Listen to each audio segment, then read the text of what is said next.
එලෝ කොහොමද යාළුවනේ? අලුත්ම අලුත් වල් කතාවක් කරගෙන ඔන්න මම ආවා. කතාව පටන් ගන්න කලින් හැමෝටම කියනවා channel එක subscribe කරන්න. මේ සිංහල වැල් කතා.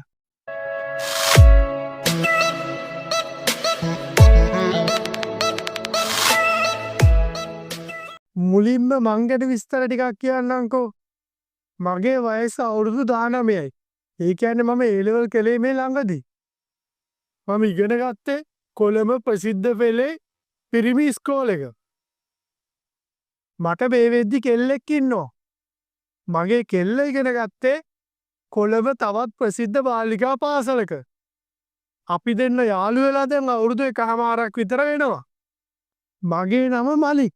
මගේ කෙල්ලගේ නම රිතුකි. රිතුකි මමයි A level කරන්න කලින් ඉඳන් කොහොමත් එක එක සෙල්ලම් දාන්න පටන් අරන් තිබ්බේ. හැබැයි ඉතින් මෙහෙම දෙයක් තියෙනවා. රිතුකි කවදාවත් මට ලොකුම දේ කරන්න නම් ඉඩ දුන්නේ නැහැ. රිතුකි හැම වෙලේම කිව්වේ අපේ වයස පොඩි වැඩි හින්දා තව ටික කාලයක් ගිමු කියලා. හැබැයි ඉතින් මට ලොකුවට අඩුපාඩුවක් නම් දැනුනේ නැහැ. මොකද ඉතින් අල්ලන්න මිරිකන්න ඇඟිල්ල දාන්න වගේ ඕන සෙල්ලම් කරන්න රිතුකි මට ඉඩ දුන්නා. සමහර වෙලාවට අපි එහෙම ගියාම මම ටිකක් පෙරැත්ත කරලා ලොකුම දේ කරන්නත් ඉල්ලුවා. ඒත් රිතුකි මට ඒකට ඉඩ දුන්නේ නැහැ. ලොකුම දේ නොකරට නම් කවන්නේ. හැබැයි තවත් හිලක් එයාගේ පිටිපස්සේ දිනනවානේ. මම ඒකට කරන්න ඕනේ කියලා කිව්වත් රිතුකි ඒක ගණන් ගත්තේ නැහැ. අනේ මට නම් බෑ ඒකට නම් මම කැමති නෑ කියලා කොහොම හරි කතාව මගේ ඇරියා. ඔය විදිහට අපේ එෆයා එක ගෙවිලා ගියා. අපි ඒ ලෙවලුත් ඉවර වුණා. රිතුකිගේ හොඳම යාළුවා තමයි ෂෙනල්යා. ෂෙනල්ලත් රිතුකිගේ ඉස්කෝලේම රිතුකිගේ පන්තියේම යාළුවෙක්. ෂෙනල්ලටත් කොල්ලෙක් හිටියා.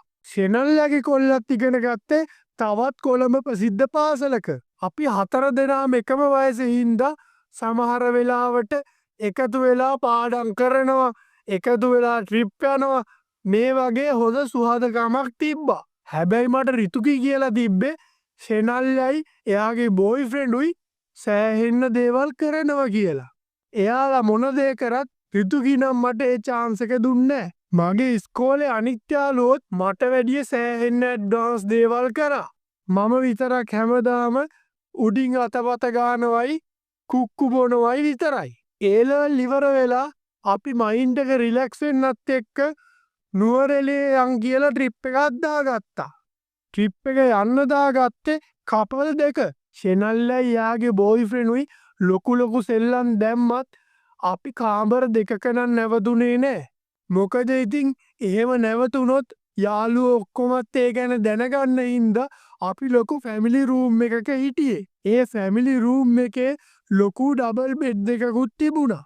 ඔක්කොමලම පාන්දර ඇහැරිලා කෝච්චියෙන් නානුවට ඇවිල්ලා තමයි අපි නුවරඑළියට ආවේ. ඊට පස්සේ හවස් වෙනකම්ම අපි හග්ගල මල්වත්ත නුවරඑළිය ග්‍රෙගරි වැව මේ වගේ ඇවිදලා හොඳ ෆොටෝස් අරගෙන හවස් වෙනකන් ඇවිදලා අපිට උයන්න කෑමත් අරගෙන බොන්න ජාතිත් අරගෙන අපි රැවතිලා ඉන්න විලායකට ආවා.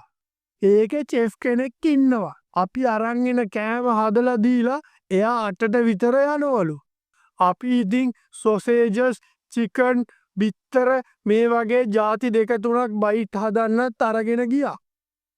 මටයි ෂෙනල්යාගේ බෝයිෆ්‍රෙන්ඩ්ටයි බොන්න බෝතලයකුත් ගත්තා. මොකද ඉතින් නුවරඑළිය පැත්තේ සීතල වැඩිනේ. හොඳට බොන්න පුළුවන් වෙයි කියලා තමයි අපි හිතුවේ. කෙල්ල දෙන්නටත් බොන්න වයින් බෝතලයක් ගත්තා. අපිට ඕන බයිට් ಜಾති ටිකයි රෑ කෑමයි හදලා අපිට උයන් ඉන්න කෙනා රෑ 8ට 8යි කාලට විතර එයාගේ ගෙදර යනවා කියලා ගියා. ඔයාලා එන්ජොයි කරන්න සර් කියලා අපිට කිව්වා. මම බලෙන් මෙයාට ෂොට් එකක් දෙන්න හැදුවත් එයා බොන්නේ කියලා ගෙදර යනවා කියලා ගියා. ඊට පස්සේ බෝතලෙත් කඩාගෙන අපි හිමීට වැඩේ පටන් ගත්තා. සින්දුවකුත් දාගෙන කයිය ගගා හිනා වෙවි අපි එන ආතල් එකේ වැඩේ කරගෙන ගියා. හැබැයි ඉතින් ෂොට් 2-3ක් දාද්දි මටයි ෂෙනායාගේ බෝයිෆ්‍රෙන්ඩ්ටයි හොඳ ගණන්. ඒ වෙද්දි බෝතලෙන් තව භාගයක් විතර ඉතුරු වෙලා තිබ්බේ. හැබැයි ඉතින් කෙල්ලෝ දෙන්න නම් වයින් බෝතලේ බීලා ඉවරයි.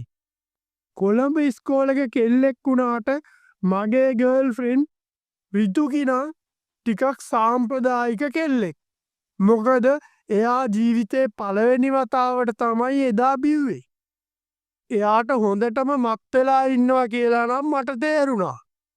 මොකද සෙනල්ල කිව්ව විදිහට සෙනල්ල බිව්වේ වයින් වීදුරු 2මාර වුණාට රිතුකිනා වයින් වීදුරු 3මාරක් විතර බිව්වා කියලා තමයි කිව්වේ.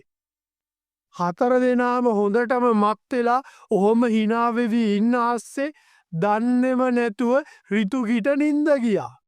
එයාට හොඳටම මත් වෙලා හිටපු හින්දා මමත් ඉතින් කරදර කරේ නෑ නිදා ගන්න දුන්නා. හැබැයි ඉතින් අපි ගත්ත අරක්කු බෝතලෙනුත් තව ටිකක් ඉතුරුයි. ඉතින් ෂෙනායාගේ බෝයිෆ්‍රෙන්ඩ්ටත් හොඳටම වැඩි කියලා කිව්වා. අනේ කවුරුත් බොන්න නැත්තම් අපි දෙන්න හරි මේක බොමු සුදු කියලා ෂෙනල්ලගේ බෝයිෆ්‍රෙන්ඩ් ෂෙනල්ලට කිව්වා. ෂෙනල්ලත් ඉතින් ඕන දෙයකට ඔට්ටු කෙල්ල. කොහොමින් හරි ඉතුරු වෙලා තිබ්බ බාගේ මුන් දෙන්නත් එක්ක බිව්වා. මාර වැඩේ කියන්නේ අන්තිම ෂොට් එක බොද්දි දෙන්නටම හොඳටම ඩෝ. ෂෙනල්ලගේ බෝයිෆ්‍රෙන්ඩ්ගේ නම අම්ජාඩ්. අම්ජාඩ් මුස්ලිම් කොල්ලෙක්. මුස්ලිම් වුණාට මූ වෙන ආතල් ඩෑල්ලක හොඳට කනවා බොනවා හොඳ සෙල්ලක්කාර කොල්ලා. අන්තිමට උනේ රිතුකිටත් හොඳටම වෙරි. අම්ජාඩ් ඩවුන්. ඒ අස්සේ ෂෙනල්ලටත් හොඳටම වෙරි. අපි 4 දෙනාම ටිකක් වෙලා ඇඳවල් දෙකට වෙලා ඇලවෙලා හිටියා. රෑ හින්දා අපි හැමෝම ඇඳලා හිටියේ රෑට අඳින ඇඳුම්. මම හිතුවේ වෙරි මතේම ඕම නිදාගෙන උදේට මේ ටික අස් කරලා ආයෙ ට්‍රිප් එක පටන් ගන්නවා කියලා. හැබැයි ඊට විනාඩි 10ක් විතර යද්දි ෂෙනල්ල මට තට්ටුවක් දැම්මා. බය වෙලා එකපාරට ඇහැරිච්ච මම ඇහුවා ඇයි ෂෙනල්ල මොකද්ද ප්‍රශ්නේ කියලා. එතකොට එයා කියනවා අනේ මට වමන යන්න එනවා වගේ උළුවන් නම් මාව එළියට එක්කයි යනවද මාව විසි වෙනවා වගේ කියලා. මුකුත්ම නොකිය මම අම්ජාඩ් දිහා බැලුවා. ඒක දැක්ක ෂෙනායා මට කියනවා එයාට හොඳටම වෙරියනේ මම කතා කරා ගානවා විතරයි කියලා. මොනා වුණත් අපි කට්ටියම එකට නෙබිව්වේ. ඉතින් ෂෙනල්ලට උදව් කරන්න මම ෂෙනල්ලව හිමීට අල්ලගෙන පිටිපස්සට එක්කන් ගියා. ඒ විදිහට එක්කන් යද්දි ෂෙනල්ලගේ කිරිමණ්ඩලේ මගේ අතේ ලාවට ගෑවෙනවා. බොරු කියන්න ඕනේ රිතුකිගේ කිරිමණ්ඩලේට වැඩිය මේවා හොඳට පිරිලා බෝල ගෙඩියට තියෙනවා. ඒවා අතේ ගෑවෙද්දි මට අමුතුම ආසාවක් ආවා. ඔය විදිහට අපි හිටපු ගෙස්ට් එකේ පිටිපස්සේ දොරත් ඇරගෙන ෂෙනල්ලට වමනේ දාන්න මම එක්කන් ගියා. විනාඩි 5කින් විතර ෂෙනල්ල අම්බෝ හරි අමාරුයි මා වොෂ්රූම් එකට එක්කන් යන්න කියලා කිව්වා. ඊට පස්සේ ෂෙනල්ල වොෂ්රූම් එකට එක්කන් ගිහිල්ලා එයාගේ කට හොදලා මූණ හොදලා ආයෙත් කරෙම්ම මම එක්කන් ආවා. නුවරඑළියේ කොහොමත් සීතලයිනේ. රෑට ඉතින් කොහොමත් ගැහෙන්න සීතලයි. ෂෙනල්ල එළියට ගියපු හින්දා එයාගේ කිරිමණ්ඩලේ ගල් ගෙඩි වගේ හයි වෙලා. වොෂ්රූම් එකේ ඉඳලා අපි හිටපු කාමරේට මීටර් 20ක විතර දුරක් එන්න තියෙනවා. මමයි ෂෙනල්ලයි දෙන්නම බීලා හිටපු හින්දා අපි ඉතින් ලයිට් දාන්නෙත් නැතුව තමයි ඒ පැත්තට ගියේ. මහරෑ මගෙත් මෝල කරවෙලා තිබ්බ හින්දා ෂෙනල්ලව එක්කයි යන ගම මම අතින් හිමීට ෂෙනල්ලගේ කිරිමණ්ඩලේ ගෑවෙන්න උඩ පහල ගෙනිච්චා. ඒක ෂෙනල්ලට තේරිලා මගේ අතට පාරක් ගහලා "ඒයි මොකද්ද කරන්නේ? බීලා හිටියට මට ඕක හොඳට තේරෙනවා මෝඩයෝ" කියලා කිව්වා. මට වස ලැජ්ජාව. මං ඊට පස්සේ ෂෙනල්ලට කිව්වා අනේ සොරි අතේ ගෑවුනාම මට ආස හිතුණා කියලා. එතකොට ෂෙනල්ල මට කියනවා ඇයි රිතුකි ඔයාට ඕන විදියට අල්ලන්න දෙන්නේ නැද්ද කියලා නක්කලේට hina වෙලා මගේ උරිස්ස උඩින් ඔලුව තියාගත්තා. සෙනල්ලට හොඳටම වෙරිනේ. මේ කියන ඒවා එයාට ලොකු සිහියක් නෑ. මම ඉතින් මුකුත්ම නොකිය හිටියා. එතකොට සෙනල්ල කියනවා අල්ලන්න ආසයි නම් අල්ලන්න. කමක් නෑ අදට විතරක් chance එකක් දෙන්නම් කියලා. මේ මොකද්ද යකෝ මේ කියන්නේ? අම්ජාඩුත් පේන දුරින් ඉඳද්දි සෙනල්ල කිව්ව කතාව නම් මරු. හැබැයි ඉතින් මේ chance එක මම මිස් කරගන්න කැමති නෑ. ඉතින් මම හිමීට සෙනල්ලගේ කිරිමණ්ඩලේ අතපත ගෑවා. අම්බෝ ඒක හරිම ෂෝක්. හරිම සොෆ්ට්. ඒ වගේම හරිම ලොකුයි. මම ඉතින් අත් දෙකෙන් මාරුවෙන් මාරුවට ඇති වෙනකල් සෙනල්ලගේ කිරිමණ්ඩලේ අත ගෑවා. එහෙම අත ගාද්දි සෙනල්ල ලාවට කෙඳිරි ගානවා.